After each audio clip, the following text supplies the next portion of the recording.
Rasulullah Shallallahu Alaihi Wasallam bersabda, dalam tubuh manusia ada segumpal daging. Apabila ia baik, maka baik pula seluruh tubuhnya. Dan jika ia rusak, maka rusak pula seluruh tubuhnya. Ketahuilah, itulah hati. Mari kita ikuti sentuhan nurani bersama Ustadz Anwar Ansori Mahmud. Bismillahirrahmanirrahim. Assalamualaikum warahmatullahi wabarakatuh. Alhamdulillahi rabbil alamin, wabihi nasta'inu ala umuri dunya waddin, wa ala alihi wa ashabihi ajma'in, amma ba'd. Saudaraku, sahabat yang budiman, alhamdulillah, segala puji hanya milik Allah. Kita bersyukur berbagai kenikmatan masih terus kita rasakan hingga detik siang hari ini. Kita bersyukur nikmat hidayah masih terus Allah tancapkan ke dalam hati kita, sehingga kita masih menjadi umatnya Rasulullah Sallallahu Alaihi Wasallam. Dan tidak lupa kita sampaikan salawat kepada Rasulullah Sallallahu Alaihi Wasallam. Semoga beliau selalu mendapatkan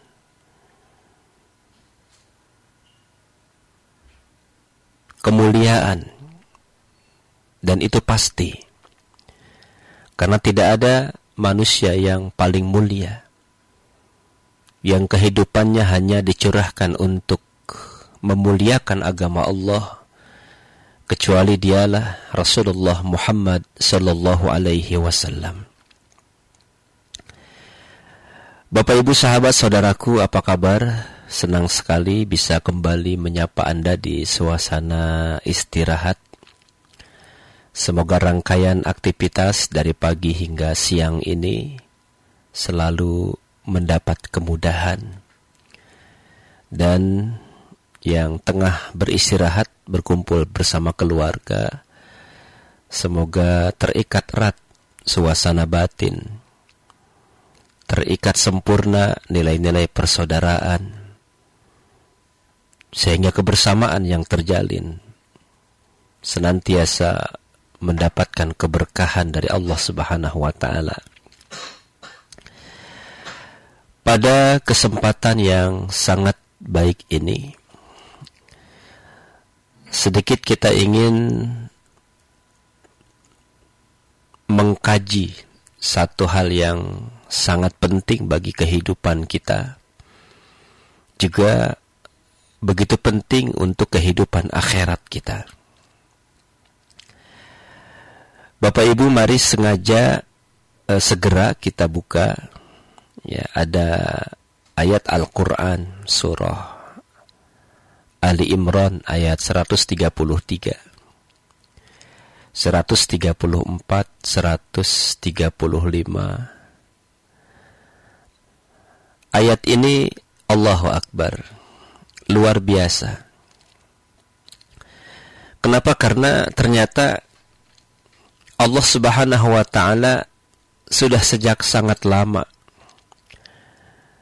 mengharuskan kita, menganjurkan kita, mewajibkan kita untuk bersegera kepada satu ketetapan, agar kita termasuk kelompok orang-orang yang mendapatkan maghfirah dari Allah Subhanahu wa Ta'ala. Kenapa? Karena orang-orang yang mendapatkan maghfirah, orang-orang yang mendapatkan ampunan, mereka akan mendapatkan kemuliaan dengan menempati surganya Allah Subhanahu wa Ta'ala. Dan surga yang Allah janjikan, surga yang Allah sudah ciptakan, itu akan diberikan kepada orang-orang yang bertakwa kepadanya. Wa'iddat lil muttaqin.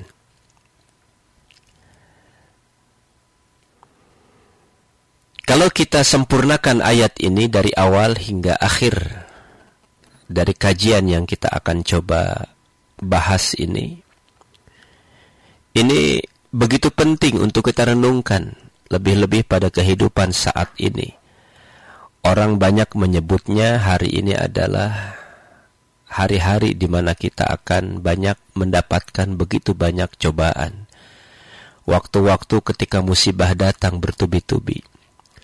Ada yang mengatakan bahwa zaman di mana kita hidup hari ini adalah zaman di mana kita sudah sangat mendekati kehidupan akhir. Ya. Jadi kiamat sudah dekat. Kiamat akan datang. Dan inilah yang dikenal dengan kajian-kajian akhir zaman. Nah, sebelum zaman berakhir, sebelum waktu itu datang, maka kita diwajibkan ya untuk menyegerakan diri selain memohon kepada Allah agar selalu memberikan rahmah dan kasih sayangnya. Kita juga berharap semoga Allah Subhanahu wa ta'ala mengampuni segala dosa dan kesalahan kita.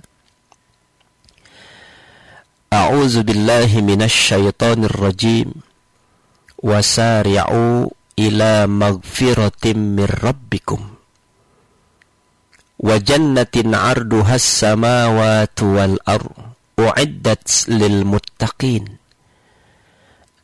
alladzina yunfiquna bis sarra'i wad dharra'i wal kadhiminal ghaiz wal 'afina 'anil nas wallahu yuhibbul muhsinin. Wasari'u ila maghfirah, dan bersegeralah kamu kepada ampunan dari Tuhanmu. Wa jannatin 'arduhas samawati wal ardh, dan surga yang luasnya seluas langit dan bumi. Wa'iddat lil muttaqin, yang disediakan untuk orang-orang yang bertakwa. Alladzina yunfikuna bis sarra'i wad dharra, yaitu orang-orang yang menafkahkan hartanya baik di waktu lapang maupun sempit. Wal kaziminal ghaiz, dan orang-orang yang menahan amarahnya. Wal afina 'anin nas, dan memaafkan kesalahan orang.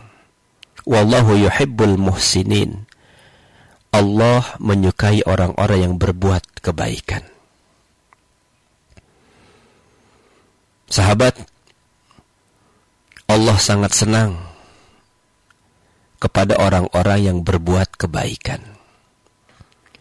Semoga kita termasuk orang-orang yang selalu menyempurnakan kebaikan.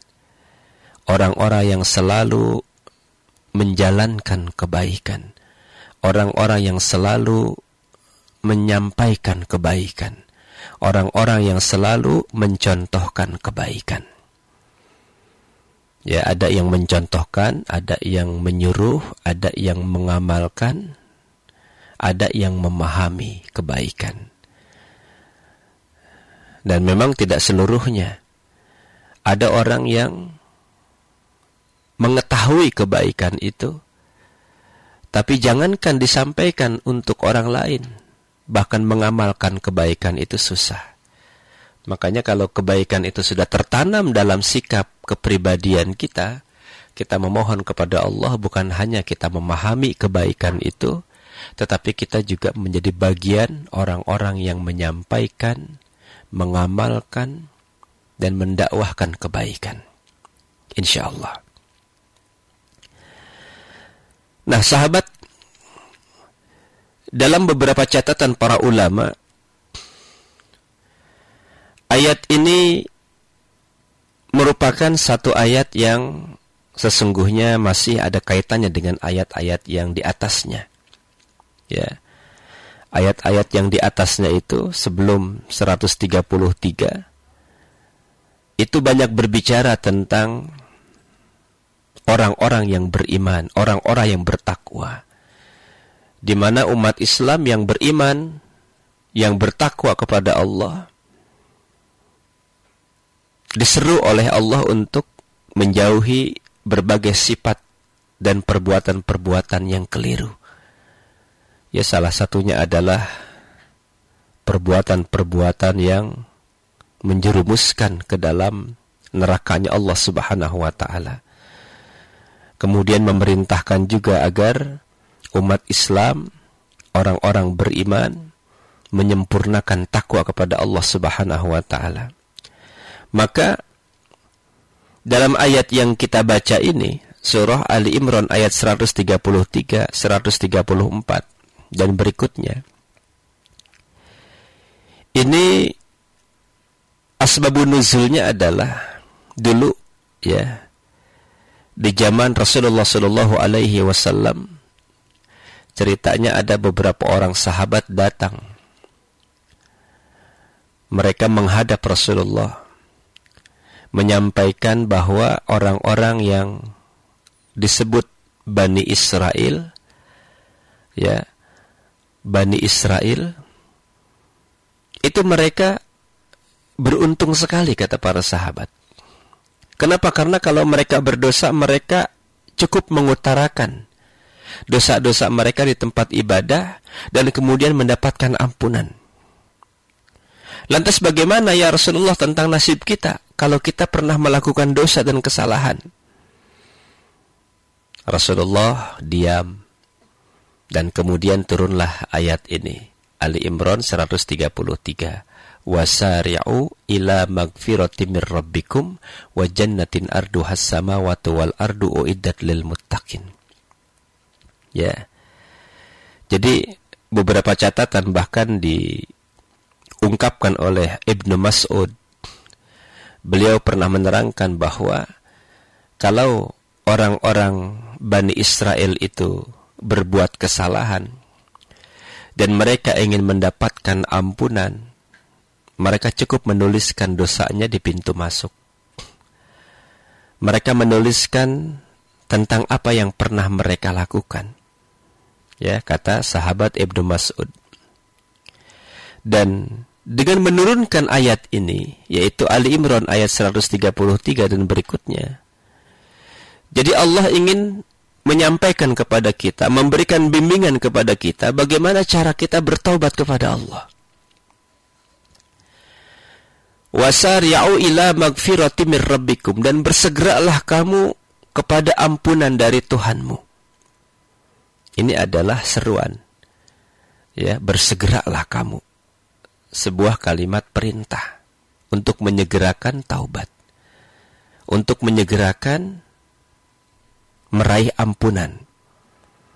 Untuk menyegerakan menempuh ke dalam jalan surga yang merupakan imbalan bagi orang-orang yang bertakwa kepada Allah Subhanahu wa ta'ala. Nah, sahabat-sahabat, jadi ternyata menyegerakan taubat, memohon ampun kepada Allah, ya, sebagian para ahli usul fiqh mengatakan bahwa menyegerakan meraih ampunan itu hukumnya wajib. Ya, hukumnya wajib. Karena tidak ada perintah secara paksa selain wajib segera dipenuhi. Ya, setelah ayat sebelumnya Allah memerintahkan untuk pandai menjaga diri, maka ayat ini menyerukan agar kita memburu magfirah. Kita memburu surga. Jadi boleh itu, ya, memburu magfirah, memburu rahmah, memburu surga. Nah, kita buru tuh, karena kita dianjurkan untuk menyegerakan, memburu ampunan Allah Subhanahu wa ta'ala. Jadi nanti ada sang pemburu surga. Ya, luar biasa ini kalau ada sang pemburu surga. Cuma jangan mengharapkan buruannya saja, tetapi untuk memburu tentu harus banyak fasilitas, perangkat, amalan-amalan yang harus dilakukannya. Ya. Untuk apa kita memburu magfirah? Agar kita mendapatkan keselamatan, agar kita mendapatkan ampunan, agar kita mendapatkan rahmah, kasih sayang. Nah, ketika kita sudah mendapatkan ampunan dari Allah, maka tentu kita akan menghasilkan apa yang dijanjikan oleh Allah kepada kita, yaitu jannah. Ya, jannah itu artinya apa? Surga. Tapi sebelumnya kita harus meraih magfirah dulu. Ya, meraih magfirah. Para ulama, beberapa ulama ya berpendapat bahwa yang dimaksud dengan memburu atau meraih magfirah itu ya artinya kita harus memahami, mempelajari, mengamalkan Islam. Karena Islam itu adalah aspek yang secara keseluruhan ketika kita mampu meraihnya, maka include kita mendapatkan magfirah. Ya, jadi banyak sebetulnya pendapat-pendapat para ulama tentang konteks ayat di mana ketika Allah menyerukan kepada kita untuk mendapatkan ampunan Allah, magfirah dan surganya Allah Subhanahu wa taala. Wa jannatin arduhas samawati wal ar. Surga, ya, dan surga yang luasnya seluas langit dan bumi. Jadi Allah gambarkan surga ini luasnya seluas langit dan bumi. Ya, luas sekali. Bayangkan kalau kita berkeliling bumi, rasanya juga enggak bakalan sampai. Apalagi digabung dengan luasnya langit. Ya, wa jannatin arduhas samawati wal ar. Dan kepada surga yang luasnya seluas langit dan bumi. Nah, tentu sudah barang pasti bahwa luas langit dan bumi itu sangat sulit, bahkan tidak bisa diukur oleh jangkauan manusia. Ya, tidak ada manusia yang punya kemampuan mengukur luasnya langit dan bumi. Dan ini memberikan gambaran bahwa surga itu memang tidak terjangkau. Begitu luasnya. Luasnya itu tidak terbatas. Bahkan kenikmatan surga itu tidak dapat dihinggakan oleh bayangan, gambaran yang kita miliki di dunia. Ya, sampai ada sebuah kisah ketika Rasulullah SAW mengirimkan surat kepada seorang raja yang bernama Heraklius. Ya, jadi Raja Heraklius ini adalah salah satu raja yang mendapatkan ajakan, ya, yang diajak oleh Rasulullah SAW untuk masuk Islam. Ya, datanglah sahabat Nabi ke Heraklius. Karena di zaman Nabi itu mereka ketika sudah punya kemampuan, sudah luas wilayahnya untuk menebarkan pesona Islam ke seluruh dunia, maka Nabi mengutus para sahabat. Ya, sahabat A ke wilayah B, sahabat B ke wilayah C, begitu seterusnya, sampai kemudian Islam tersebar ke seluruh dunia. Nah, Heraklius ini mendapatkan ajakan dari Rasulullah. Untuk apa? Untuk menuju surganya Allah yang luasnya seluas langit dan bumi. Membaca ajakan Rasulullah ini, kemudian Raja Heraklius itu menjawab. Ya, menjawab permintaan Rasulullah, menjawab ajakan Rasulullah dengan mengirim surat kepada Rasulullah SAW. Apa kata Heraklius? Da'autani ila jannatin arduhas samawati wal ardu fa ainan nar. Ya, Anda mengajakku untuk menuju surga yang luasnya seluas langit dan bumi. Fa ainan nar. Kalau begitu, di mana neraka? Ya. Jadi gambaran Heraklius, kalau dunia atau surga itu luasnya seluas langit dan bumi, lah terus neraka posisinya ada di mana? Kalau dunia dan langit itu diisi dengan surga, ya. Nah, lantas Rasulullah SAW menjawab pertanyaan Heraklius itu, ya, dengan mengatakan, "Idza ja'al lailu fa ainan nahar." Apa kata Rasulullah? Ya, jika waktu malam tiba, lalu kemana perginya siang? Coba, sekarang sedang siang hari. Kita ingin bertanya, lantas malam hari diletakkan di mana oleh Allah? Malam hari itu perginya kemana setelah datangnya siang? Ataupun sebaliknya, ketika malam hari, siang perginya kemana? Ya, nah inilah luasnya pemahaman, luasnya keilmuan, luasnya kepribadian Rasulullah SAW dengan memberikan jawaban yang sangat masuk akal. Ketika Heraklius mengatakan bahwa Anda akan mengajak saya untuk masuk kepada surganya Allah yang luasnya seluas langit dan bumi. Kalau begitu neraka itu di mana? Maka Nabi mengatakan, kalau waktu malam tiba, lalu kemana perginya siang? Jadi sahabat, jawaban-jawaban Rasulullah SAW ini langsung memberikan keyakinan, ya, langsung memberikan kepercayaan, sehingga banyak orang-orang yang mendapatkan jawaban akidah dari Rasulullah SAW, mereka menemukan hidayah. Nah, sahabat, ini dialog yang sangat luar biasa, ya. Jadi sebetulnya Raja Heraklius itu hanya ingin menguji Rasulullah. Ya, mungkin ya, hanya untuk mengetes Rasulullah sejauh mana kemampuan beliau. Maka jawaban atau pertanyaan Heraklius itu dijawab dengan sangat luar biasa. Ya, ditanya tentang letaknya neraka karena surga seluas langit dan bumi. Terus kemudian ya, dijawab oleh Rasulullah, lantas ketika waktu malam tiba, kemana perginya siang? Nah, ini satu contoh dialog yang cukup memberikan pencerahan kepada kita semuanya. Nah, kemudian sahabat-sahabat, saudaraku yang budiman,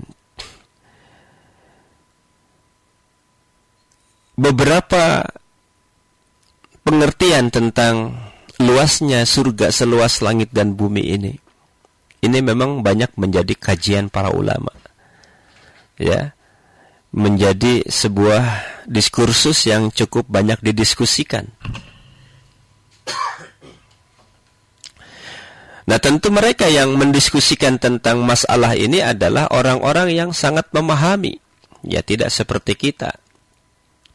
Kalau kita batasannya sudahlah kita memahami saja, mengimani saja.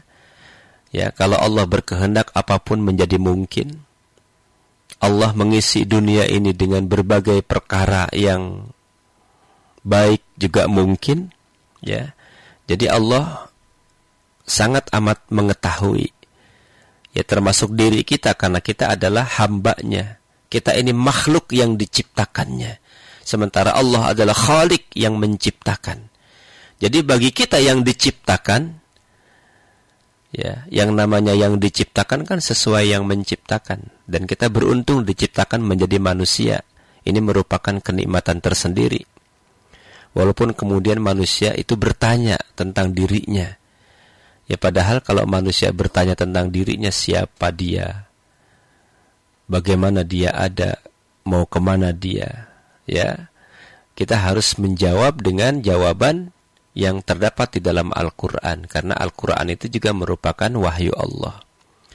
Sebetulnya sudah ada semua jawaban yang berkaitan dengan apa perkara-perkara yang dipertanyakan manusia. Nah, yang pertama berkaitan dengan ayat yang berbunyi wa jannatin arduhas samawati wal ardi, surga yang luasnya seluas langit dan bumi. Imam Ar-Razi beliau memberikan catatan, ya, tentang masalah yang sedang kita diskusikan ini atau kita bicarakan ini. Yang pertama, bahwa bumi diciptakan Allah berlapis-lapis. Langit yang luasnya tidak terjangkau. Nah, ini merupakan sebuah perumpamaan yang mengisyaratkan bahwa surga seluas langit dan bumi. Jadi berbagai bumi diisi oleh surga, berbagai langit diisi oleh surga. Maka tidak diketahui selebar apa luasnya. Ya, dan itu hanya Allah yang tahu. Yang kedua, bahwa apa yang disebut surga seluas langit dan bumi itu adalah untuk satu orang. Ya, ini pendapat para ulama. Jadi setiap penghuni surga menguasai seluruh kawasan surga.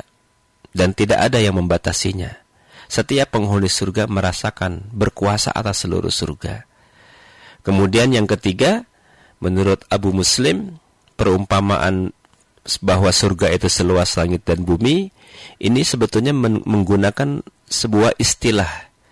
Ya, ini hanya istilah saja, bukan dalam konteks bentuk bahwa surga luasnya seluas langit dan bumi. Ya, ini pendapat para ulama. Artinya surga itu yang diberikan kepada orang-orang yang bertakwa itu senilai harga seluas langit dan bumi. Jadi ini adalah konteksnya, istilahnya istilah perniagaan. Ya. Bahwa surga yang diberikan untuk orang-orang yang muttaqi itu nilainya. Jadi bukan banyaknya, bukan luasnya, tapi nilainya.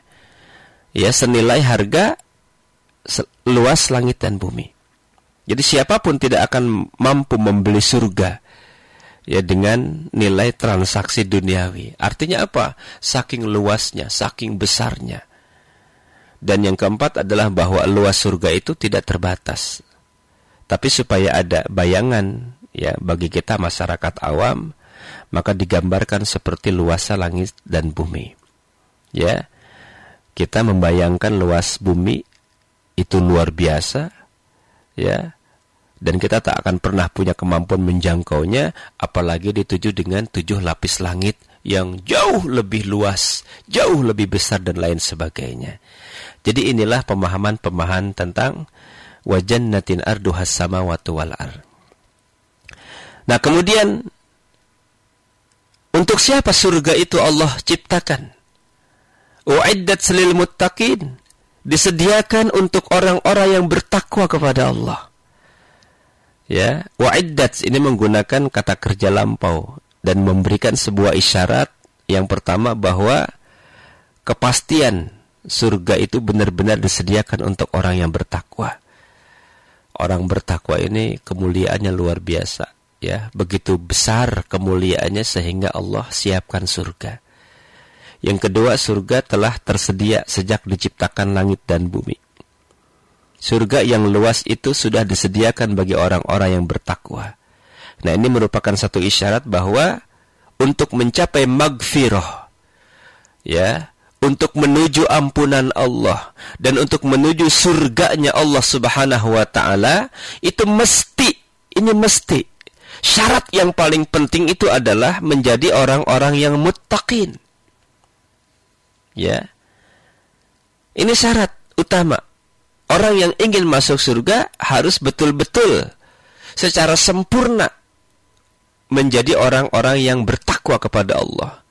Takwanya takwa yang sebenar-benarnya takwa. Ya ayyuhalladzina amanu taqullaha haqqa tuqatih. Hai orang-orang yang beriman, bertakwalah kamu dengan sebenar-benarnya takwa. Jadi orang-orang yang disebut muttaqin itu adalah orang yang sudah memiliki tingkat derajat ibadah yang sangat tinggi. Ya. Dan orang-orang yang sudah meraih magfirah, ampunan dari Allah Subhanahu wa taala. Sahabat saudaraku, banyak ya kalau nanti kita akan lanjutkan kepada ayat berikutnya, ini jelas siapa orang-orang yang bertakwa kepada Allah itu. Dikaitkan dengan ada satu hadis dari Jabir bin Abdullah, diriwayatkan bahwa Rasulullah pernah khutbah. Ya, qala khatabana Rasulullah sallallahu alaihi wasallam faqala ya ayuhan nas tubu ilallahi qabla an tamutu wa badiru bil a'mal as-salihah qabla an tusghalu wasilul ladzi bainakum wa baina rabbikum bikasrati dzikrikum, ya, bikasrati dzikrikum lahu wa kasrati sadaqah fis sirri wal alaniyah turzaku wa tunsaru wa tujbaru.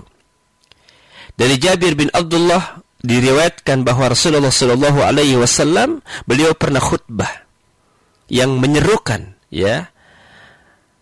Ya ayuhan nas, hai manusia, kata Rasulullah, taubatlah kepada Allah sebelum mati. Bersegeralah amal soleh sebelum disibukkan. Jalinlah hubungan baik antaramu dan Tuhanmu dengan zikir dan banyak bersedekah, baik di kala rahasia ataupun terang-terangan. Niscaya kamu mendapatkan rezeki, mendapat pertolongan dan diberi kecukupan oleh Allah Subhanahu wa taala. Hadis riwayat Ibnu Majah. Nah, ini adalah karakter ciri al-muttaqin, orang-orang yang bertakwa kepada Allah. Sementara karakter ciri yang disampaikan oleh Allah melalui lanjutan ayat tadi, ya uiddat lil muttaqun, orang-orang yang bertakwa kepada Allah. Siapa mereka? Alladzina yunfikuna fis-sarra'i wad-dharra. Orang-orang yang muttaqin, orang-orang yang menafkahkan hartanya baik di waktu lapang maupun sempit. Ya. Wal kaziminal ghaid, orang-orang yang menahan amarahnya. Kemudian apalagi? Wal afina 'anil nas, dan memaafkan kesalahan orang.